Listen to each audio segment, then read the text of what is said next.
with coffee and friends you could call. Could have a Shakespeare collection, might have read them all. Could have a family that made you nicer than some folks had. Could have a family that you made that isn't so bad. Well, you can build up your armor against what life brings. You can dodge when life kicks, and you can duck when life swings. You can outsmart all sadness and outfight with the best. But sometimes life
lecture presentation.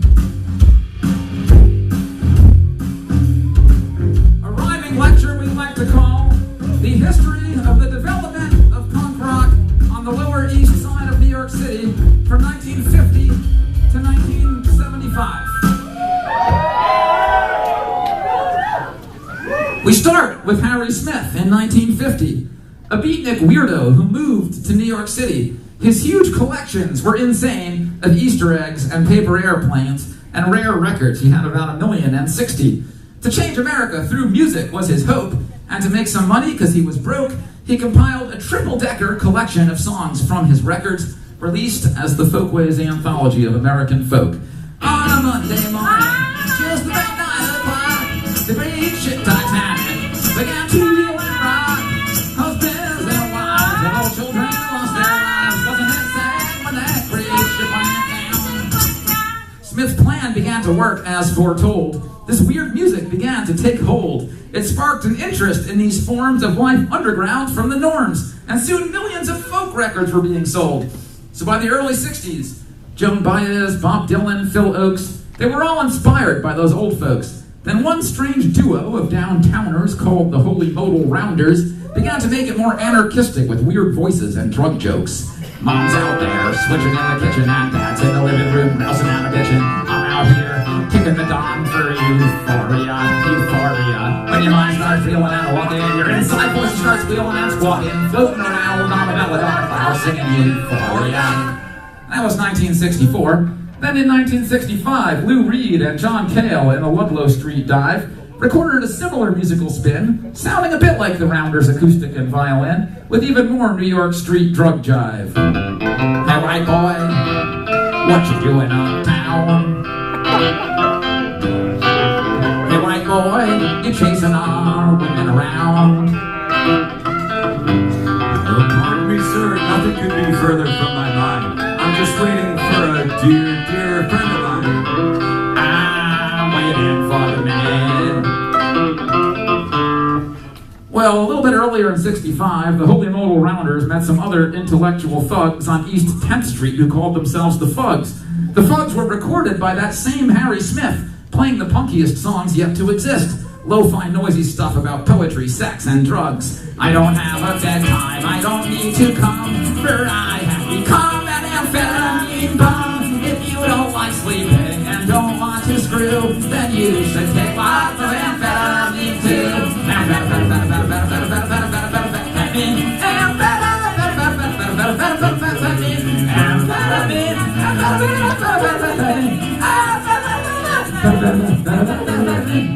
Harry Smith recorded an incredible 3-hour Fug session, including Tuli Kuferberg's great song, Nothing.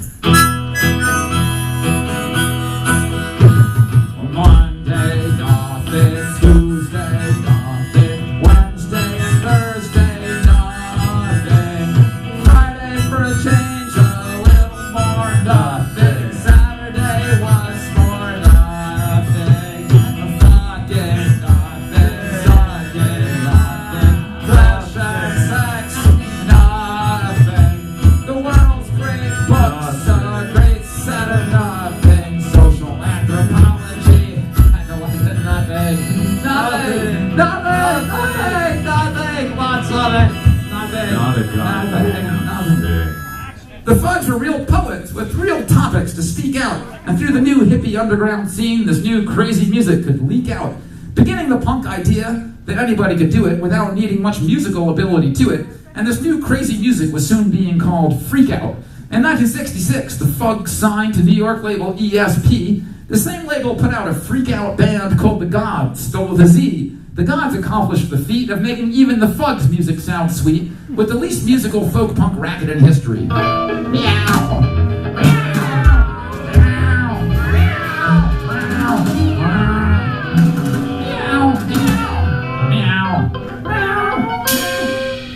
It really sounded exactly like that.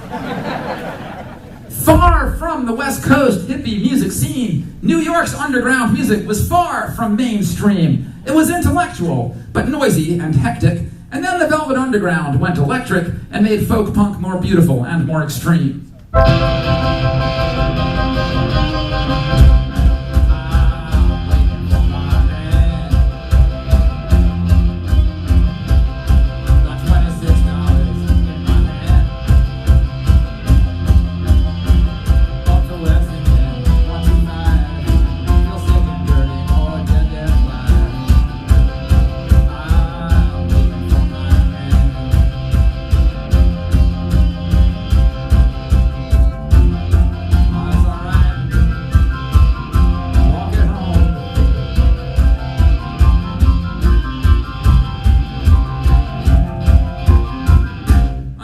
could stop New York's strange folk punk tide. In 1968 came David Peel and the Lower East Side. They recorded an album out in the street, screaming and sloppy. Danny Field signed them to Elektra Records, and it sold a lot of copies with songs like I Like Marijuana and Up Against the Wall, Motherfucker, Inside. A mother.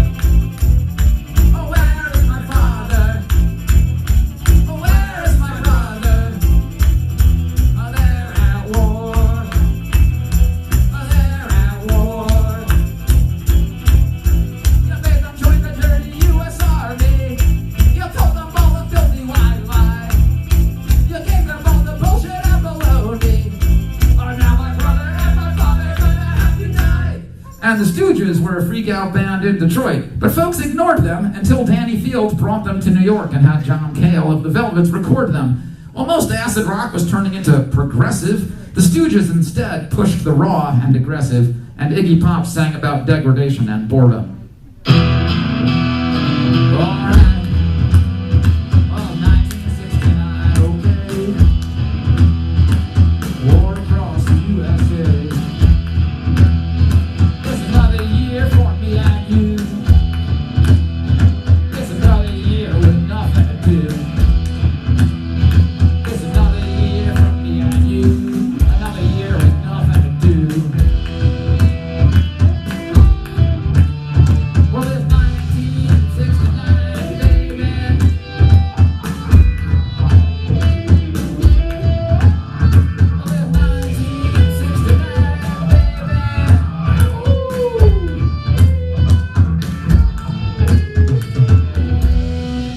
Well, in 1970, David Peel's second album came with some amazing songs and some a little lame. In most pre-punk histories, David Peel is forgot because he was a hippie singing songs about pot. But his second album is the first album with the real sound that electric punk rock soon became.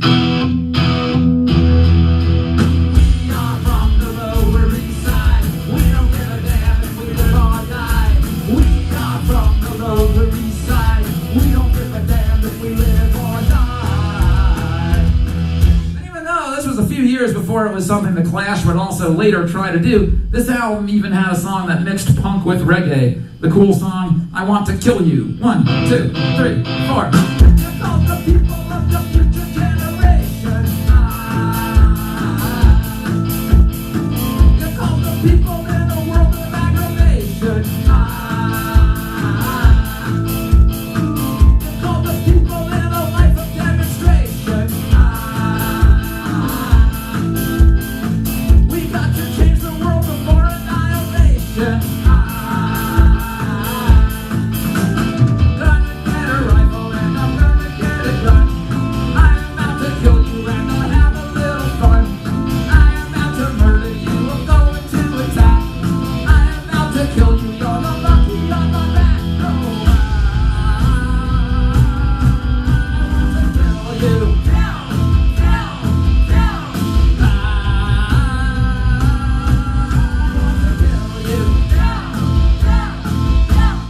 1971, Lester Bangs first writes the word punk to describe 60s enthusiastic teenage rock junk. In 1972, New Yorker Lenny Kaye puts out the 60s garage rock compilation Nuggets and coins the phrase punk rock in the liner notes of it, although punk rock would soon come to mean something a little different from the 60s garage rock songs that Lester and Lenny thunk. Like this one. Oh, I feel depressed, I feel so bad. You're the best girl that I've ever had. Take a trip out, I can't get satisfaction. Oh, little girl, psychotic reaction. And it feels like this.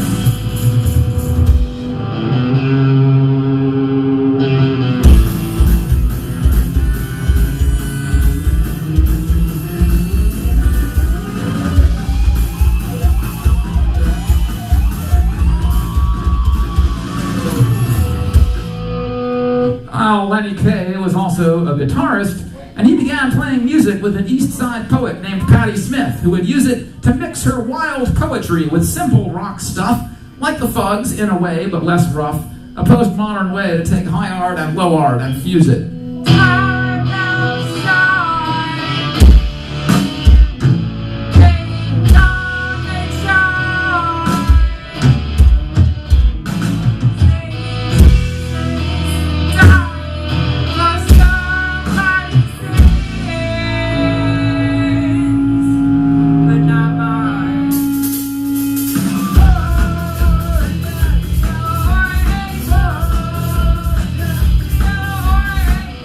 1972-73 is when the New York Dolls start mixing trash and drag fashion with a rock and roll heart. The Johnny Thunders' David Johansen sound mixed the old-style simple rock with the new New York underground and sort of defined the moment when stupid on purpose became the new smart.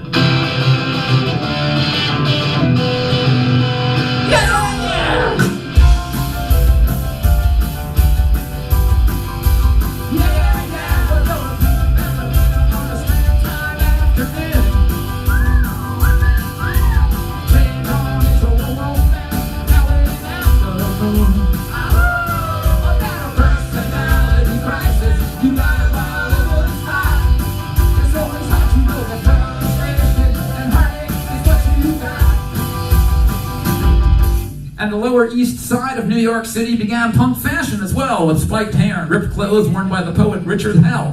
Hell was in television, the Neon Boys, the Heartbreakers, the Voidoids, and he wrote the song that gave the new 70s punk generation its first anthem, Yell. I was saying, get me out of here.